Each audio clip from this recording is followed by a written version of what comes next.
So my niece Piper asked me the other day if I have a pumpkin pie recipe on my channel.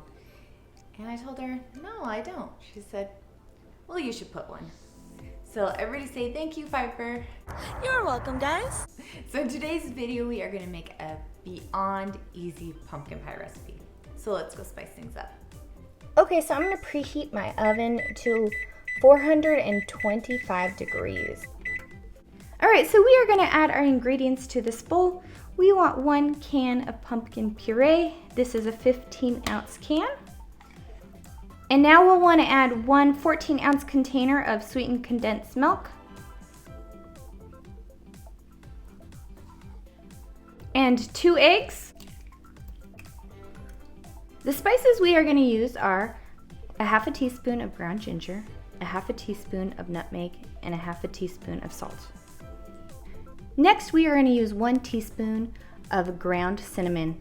I'm actually using this maple cinnamon spice from our friends at FreshJax. Link to 15% off is in the description box below. Not sponsored. Anyways, but if you don't have this, obviously just use 1 teaspoon of ground cinnamon. And now you'll want to whisk them together.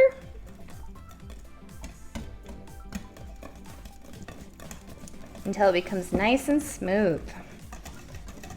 And now you want to get a pie crust. I just bought this at the store, but if you want to know how to make your own pie crust, I will put it in the iCard above. But since I am in a hurry and I don't have a lot of time, I just bought it from the store. And you'll just want to put it right in the pie crust. Just like that. Okay, so once your oven has preheated to 425 degrees, you'll want to go ahead and put them in the oven. I put them on pans just so it's easier to carry and they don't drip or anything in the oven.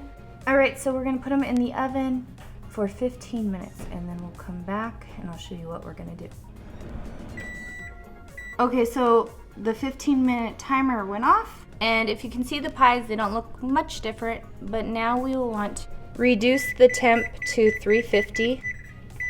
And we will want to cook it now at 350 for anywhere from 35 to 40 minutes. So we'll come back and check it. Okay, so I cooked my pumpkin pie for 40 minutes. And how you want to check to make sure it is done, you want to stick a butter knife in the middle about 1 inch deep and take it out, and if it is clean, then it is done. And then I'm just letting them cool off a little bit on the stove, and then after that I'm just going to put them in the fridge to help cool off, or of course you can serve it nice and hot. All right, so I shouldn't have to tell you, you have to add some whipped cream on your pumpkin pie. And I would try this for you guys, but I actually have to bring it somewhere. So once a week, I have a catering job where I make a big dinner for 30 to 60 people, and part of the dinner is dessert. So I made 2 of these for them. You wanna see what else I made? This is the other dessert, a chocolate cream pie. I will link this video below if you wanna know how to make a delicious chocolate cream pie. And then of course, Piper helps me out and she has to get volunteer hours for school. So she helps me. So thank you so much, Piper. And if you guys would like to see any more videos, click this link or this link. If you'd like to subscribe, click my face. And remember, I'm always here to help you make beautiful memories through food. Bye, and see you in the next video.